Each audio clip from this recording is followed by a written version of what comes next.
Meus irmãos em Cristo Jesus, a paz do Senhor, amém. Levante a sua mão direita lá em cima um pouquinho comigo.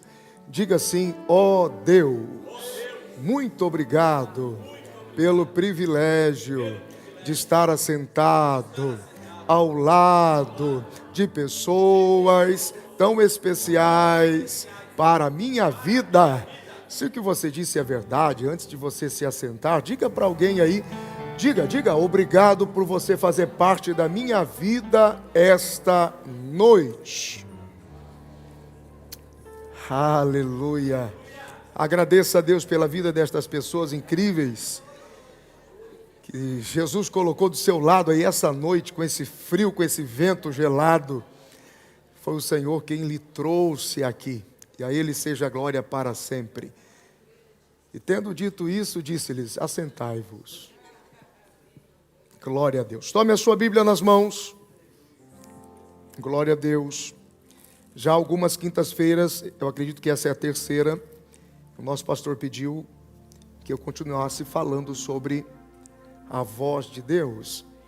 E que Deus te abençoe na compreensão desse entendimento. Na primeira quinta-feira, nós falamos sobre a maneira sobrenatural com que Deus fala, ativando a nossa maneira de pensar, tocando o nosso coração, a nossa sensibilidade, através das experiências, que por sua vez, quando não são entendidas que Deus está falando, vão se repetir, até que você entenda que Deus está falando.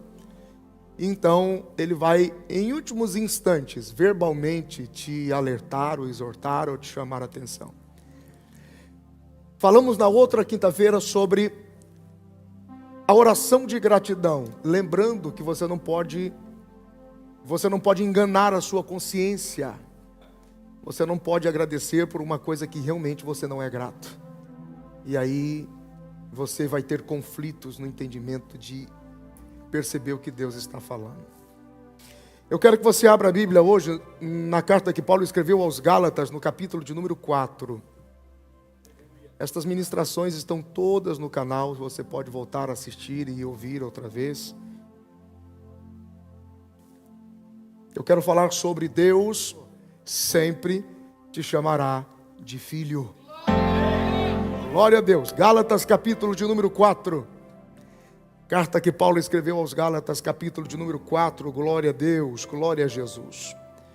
Sabemos que você está cansado, o dia a dia não é fácil, fez muito frio hoje. Mas Deus te abençoe por você ter vindo. Glória a Deus. Gálatas capítulo de número 4, versículo de 1 a 7. Quem encontrou, diga amém. Diz a palavra de Deus: digo, pois, que todo tempo o herdeiro é menino, mas em nada difere do servo, ainda que seja senhor de tudo, mas está debaixo de tutores e curadores, até o tempo determinado pelo Pai.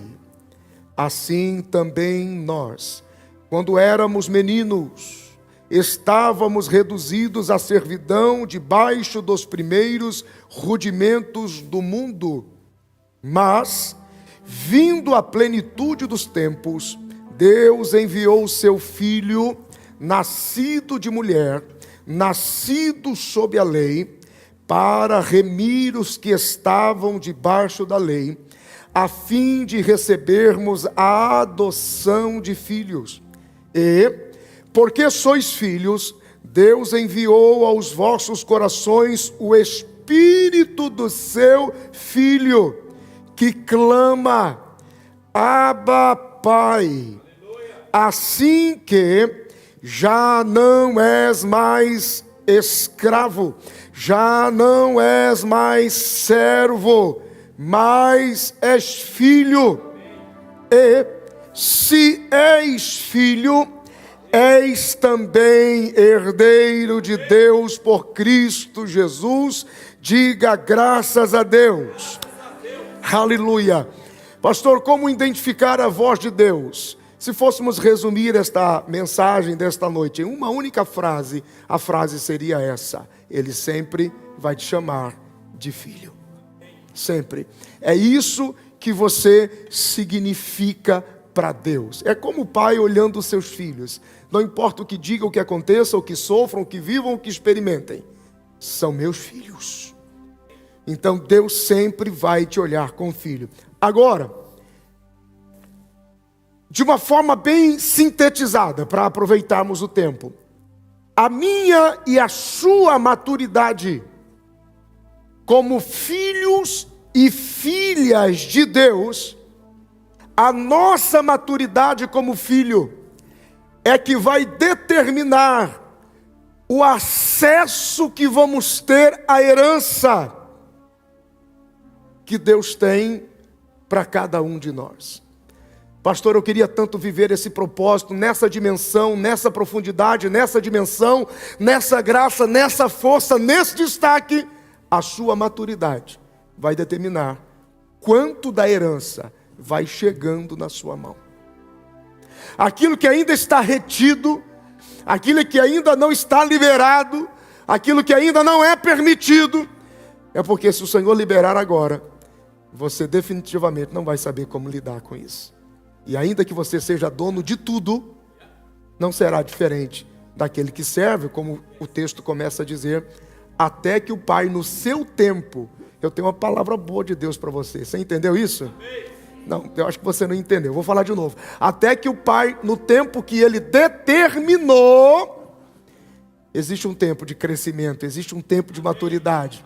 Existe um tempo em que Deus vai dizer para você e para mim, essa é a hora de você desfrutar de tudo que eu estabeleci para a sua vida. Você está entendendo até aqui? Diga graças a Deus. Definitivamente Deus sempre vai procurar os seus filhos. Deus está em busca de seus filhos e os deseja encontrar maduros suficiente, porque Deus tem uma herança para entregar para cada um de nós. Até aqui tudo bem? Diga graças a Deus. Um pouco de conhecimento geral bíblico, até a título de revelação, só para você entender. Toda palavra bíblica, toda mensagem bíblica e toda profecia bíblica gira em torno de 3 filhos de Deus. Guarde isso. Isso é um conteúdo mais do IBAD, um pouco fechado para a classe, mas calha bem você entender isso aqui.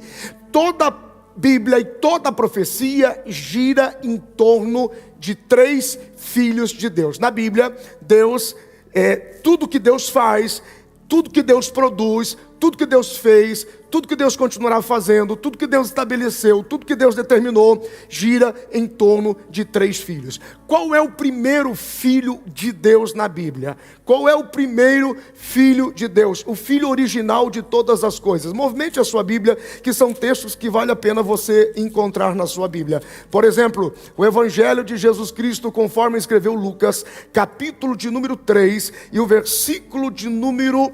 Vamos lá, Lucas capítulo de número 3 e o versículo 38, para não ser extenso, porque a genealogia aqui se torna complexa demais. Mas Lucas capítulo de número 3, versículo 38, preste atenção.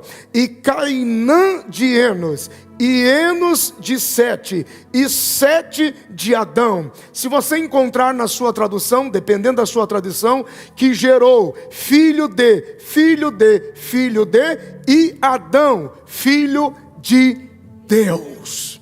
Filho de Deus. O primeiro filho, perceba, toda a Bíblia e a palavra profética, a profecia gira em torno de 3 filhos de Deus. Primeiro filho de Deus, o filho das coisas originais, o filho da intenção original. Todos os outros foram gerados de homem, mas Adão foi gerado de Deus. Ele não nasceu, ele não cresceu, Deus o formou na sua estatura madura, e perfeita, e soprou sobre ele o seu sopro de vida, o seu fôlego de vida. Adão recebe de Deus no jardim o domínio e a autoridade. Essa é a principal característica de um filho de Deus. Como que você sabe que uma pessoa é filho de Deus? O domínio e a autoridade que está nele. Porque é isso que Deus transfere aos seus filhos. Você pode dizer glória a Deus, se você está entendendo lá na frente, o primeiro filho de Deus, Adão. Quem é o segundo filho de Deus na Bíblia? O segundo filho de Deus na Bíblia é uma nação, a nação de Israel. Pegue a sua Bíblia, livro do Êxodo, capítulo 4, versículo 22. Então dirás a Faraó, assim diz o Senhor, Israel é meu filho, o meu primogênito. Por que o meu primogênito? Porque Adão não foi gerado de homem. Adão foi gerado de Deus. O segundo filho da profecia bíblica de Deus é a nação de Israel. É uma nação inteira. O terceiro filho de Deus, gerado então, diferente de Adão, que foi gerado no Éden com a autoridade, diferente de Israel, que foi gerado baixo a lei, mas com a autoridade da lei, Cristo foi gerado por nós e veio a nós com autoridade e domínio baixo ao novo pacto de Deus. Diga graças a Deus até aqui. Agora veja, por que isto é importante entender. Adão, gerado de Deus, mas primogenitura de Deus na Bíblia, através de Israel. E agora Cristo é gerado por nós. Semelhantemente também, Deus segue o seu propósito, Deus segue o seu princípio original, porque Deus sempre irá cumprir o seu princípio original. Deus sempre irá cumprir o seu propósito original. Veja que quando Adão foi gerado, a Bíblia diz que de Adão, Eva foi gerada. No livro do Êxodo, capítulo de número 2, e no livro de Gênesis, capítulo de número 2, e no versículo 23, a Bíblia diz que quando Adão declara estas palavras, ele diz, porque essa agora é osso, ou osso dos meus ossos, e carne da minha carne, e será chamada mulher, porque do homem foi tomada. No livro do Gênesis, capítulo 2, versículo 23, é tirada Eva dos ossos de Adão. Da mesma forma, eu e você fomos tirados de Jesus, fomos gerados em Jesus. Veja que no capítulo de número 5 da carta de Paulo aos Romanos, Cristo se estabelece também como o segundo Adão. Veja, o nome da mulher foi mudado, mas o nome de Adão nunca foi mudado. Por quê? Porque Deus não muda seus projetos originais. Aquilo que Deus estabelece, aquilo que Deus determina, nós até podemos dar uma meia volta segundo nossa vontade e escolha, mas aquilo que é projeto original de Deus vai se estabelecer, porque a Ele seja a glória para sempre. A Bíblia diz no livro do profeta Isaías, no capítulo de número 46, no versículo de número 10, que Ele estabelece o fim antes do começo. A Bíblia diz no livro do profeta Jeremias, no capítulo de número 29, no versículo de número 11, que ele tem pensamentos de esperança, de paz e de futuro. Eu estou há alguns minutos dizendo a você que aquilo que Deus prometeu para a sua vida vai se cumprir, porque o projeto original de Deus não cai por terra. Diga graças a Deus se você entende isso. Aleluia. Quando Deus diz por sua palavra, eu os gerei. Agora que vem a tônica de toda a proposta desta noite. A Bíblia diz no Evangelho de Jesus Cristo, conforme escreveu João, no capítulo de número 1 e no versículo de número 11. Ele veio para o que era seu, mas os seus não o receberam.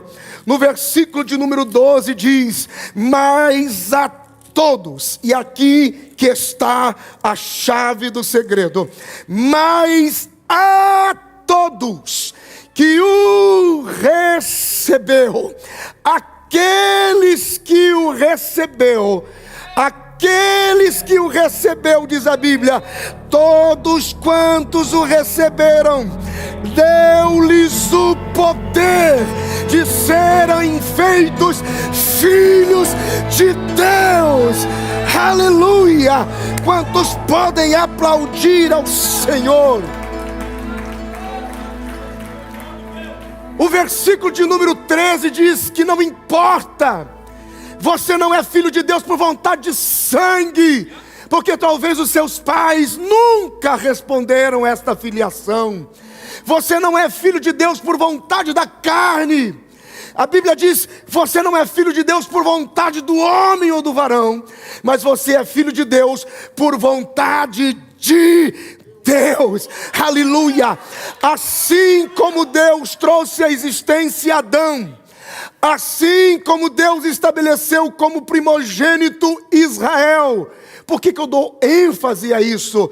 Porque, queridos, tem coisas que definitivamente pertencerão somente a Israel e não a nós. Mas tem coisas que pertencerão somente a nós como igreja, gerados em Cristo, baixa o novo pacto através de Cristo Jesus e do seu sangue. Aqui vem, nós precisamos assumir o nosso lugar.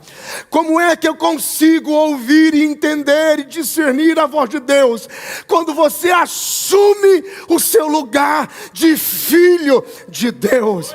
Eu não sei se vocês sabem, mas, por exemplo, os judeus, a gente tem o hábito de dizer os judeus, mas a expressão os judeus, o nome judeus, é um nome pejorativo. O judeu mesmo não gosta de se chamar judeu, porque judeu, a expressão judeu nasceu baixo ao cativeiro, e a expressão judeu remete à tribo dos hebreus, escrava e cativa.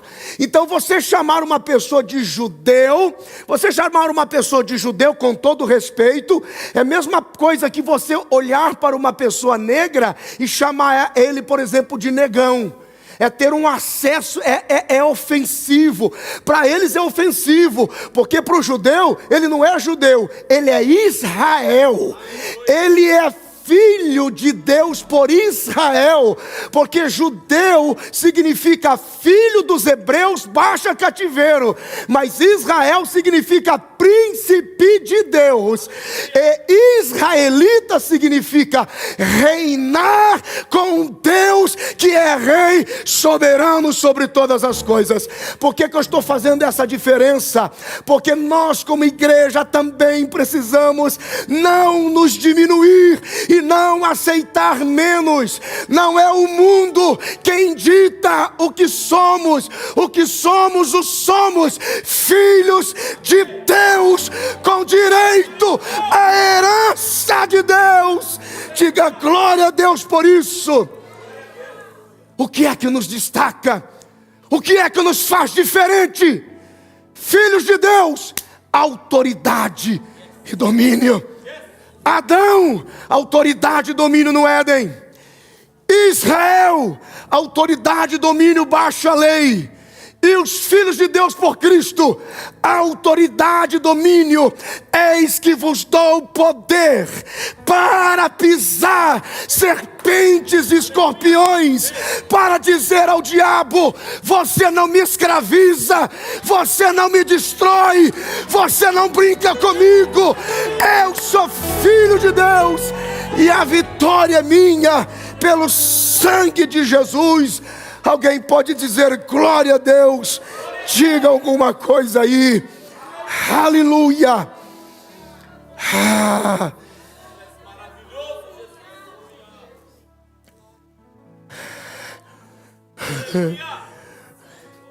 Eu me lembro que quando eu tinha os meus 10, 11 anos de idade, e eu gostava de brincar umas 2 ou 3 quadras longe da minha casa. Era na mesma rua. Eu estava morando aqui, 2, mais ou menos, quadras na mesma rua. Eu tinha um grupo de amigos ali.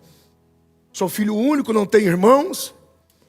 E quando eu precisava voltar para casa, minha mãe saía no portão e gritava o meu nome. E ela dizia bem, Eu ouço isso até hoje. Nenhuma outra criança levantava a cabeça. Só eu levantava. Me chamou. Como é que eu consigo ouvir a voz de Deus? Seja filho!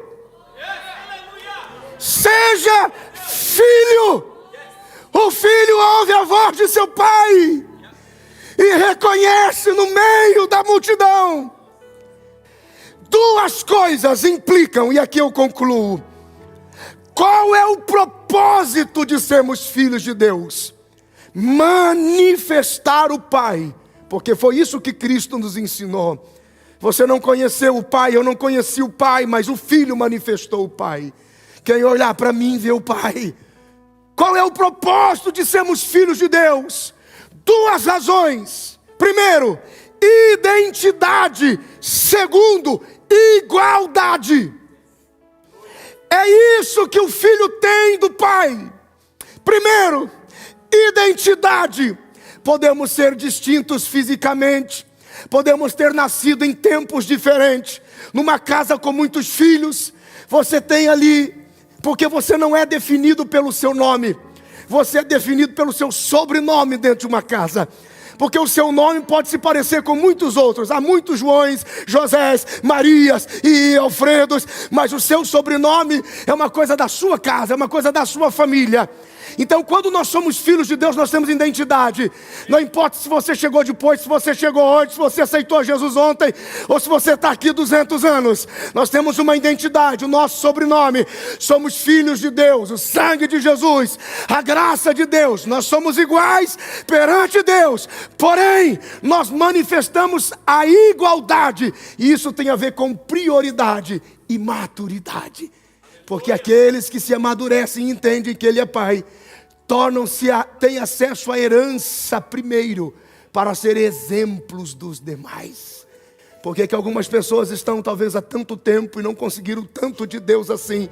Porque a sua maturidade, dentro do princípio de igualdade, no sentido de eu entendi quem Ele é. Ele é pai e eu sou filho. Precisa chegar lá. Você está entendendo até aqui? Diga graças a Deus. Aleluia.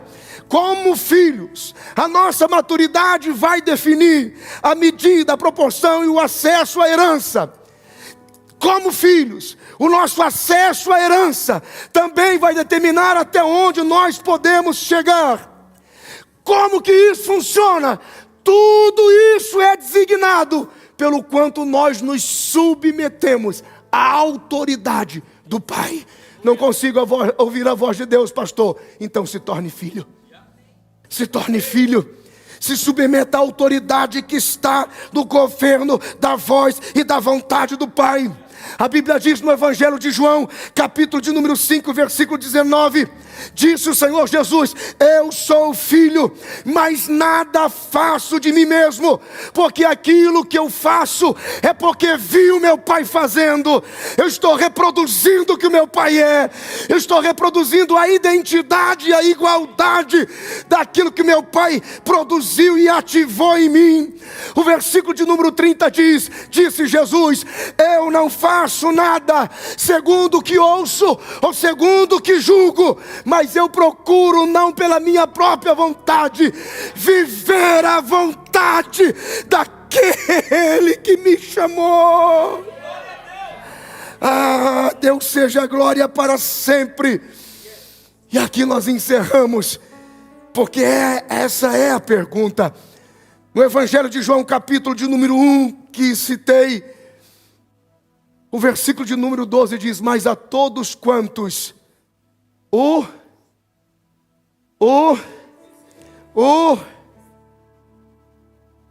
Você o recebeu como pai?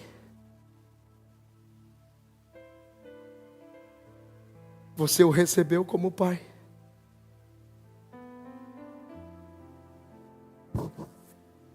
Você o recebeu como pai? Às vezes a gente diz assim: quem quer fogo? Quem quer poder? Quem quer chave? Quem quer glória? Quem quer força? A pergunta é a mesma, só mudei o tom. Você o recebeu como pai? Quem aqui o recebeu como pai? Porque a todos que o receberam como pai, lhes deu poder, autoridade e domínio para serem filhos de Deus, os que creem no seu nome. Aleluia. Eu vim profetizar aqui esta noite. Levante a sua mão direita para receber em nome de Jesus os problemas dessa vida, as aflições deste tempo, as angústias que te cercam, o rótulo que o mundo quer empregar em você não define quem você é. Se você o aceitou como pai, você é filho. Então saia daqui esta noite ouvindo a voz do Pai que te ama e não desiste de você. Você entendeu até aqui? Diga graças a Deus. Aleluia. Fica de pé comigo um instante, por favor.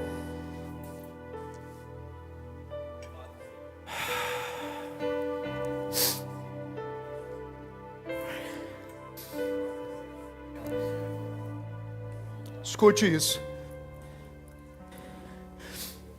Todas as ações humanas, você só está aqui por duas. Escute, de duas, uma. De duas, uma é o que te traz aqui.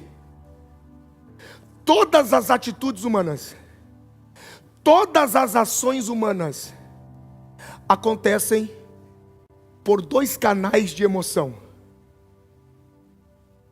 Ou você vem porque você ama, ou você vem porque você tem medo.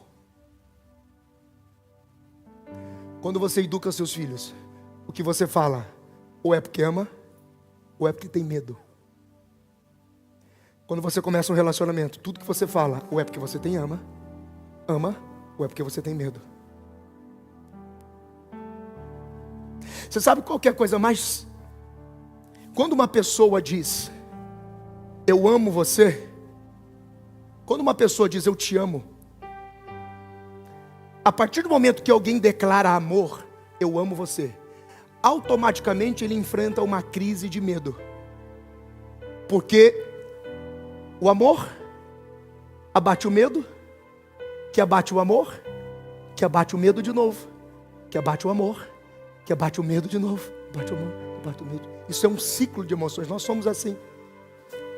Quando uma pessoa diz, eu amo você, automaticamente ela entra num estágio de medo. Isso é automático. Medo do quê? De que quem ouviu eu te amo, não diga I love you too. Eu amo você também. Quando você diz para alguém, eu te amo, automaticamente você tem. Sabe quando aquele relacionamento está frustrado, que a pessoa diz assim, eu amo você, e o outro diz assim, eu também gosto muito de você. É diferente. A Bíblia diz no João 3,16, porque Deus,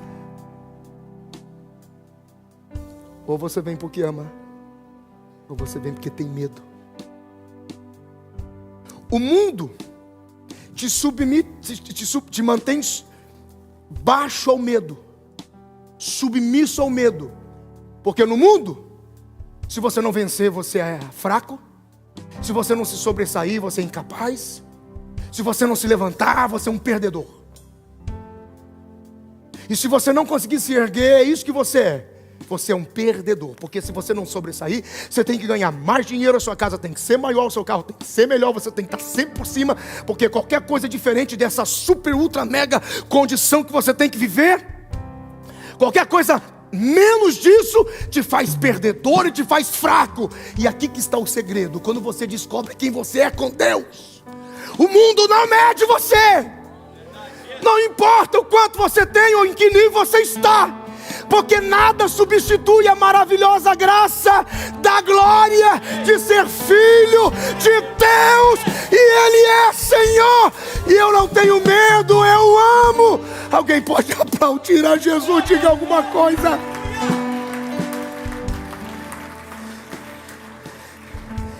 Deus, Ele é soberano, Ele não tem medo, por isso que Ele é soberano, mas Ele só tem amor.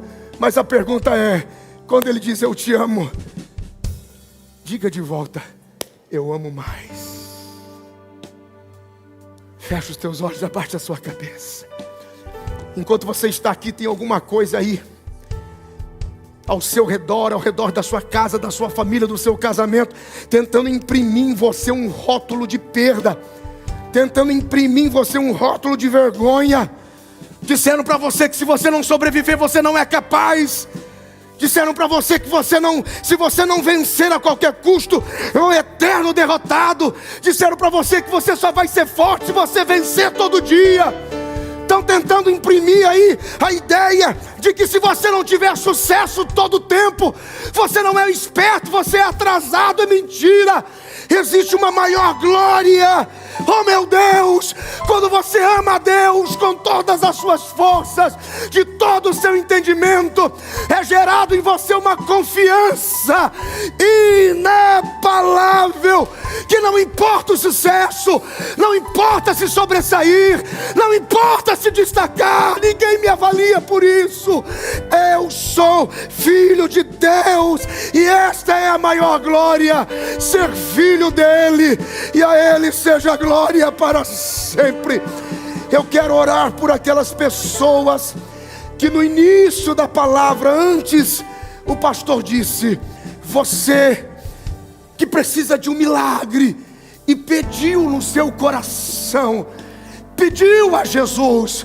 Eu quero que estas pessoas que pediram por um milagre, eu pedi um, saia do seu lugar agora, venha no altar, e vamos ligar no altar. A Bíblia diz que esse é o poder que Jesus deu à igreja, o poder de ligar, e aquilo que é ligado na terra é ligado no céu. Pastor, como é que eu faço para ouvir a voz de Deus? Seja filho, assuma a postura de filho, obedeça a sua autoridade. Ah, meu Deus, ame a sua palavra, ame o sacrifício de Jesus. Você não é obrigado a vencer todo dia, não. Você não é obrigado a ser o melhor o tempo todo. Você não é obrigado a ser o mais esperto o tempo todo. Tem dia que não dá certo, mas se não der hoje, amanhã vai dar. O choro dura uma noite, mas a alegria vem pela manhã. Você não é medido pelos outros, não são os de fora quem tem que medir. Se você é rico, se você é pobre, você é filho de Deus. Receba desta maravilhosa glória, receba desta maravilhosa graça, a graça de ser filho. Receba um abraço de amor agora, receba um batismo de amor de Deus agora. Você é filho, é isso que você é, e a voz de Deus sempre vai te chamar de filho.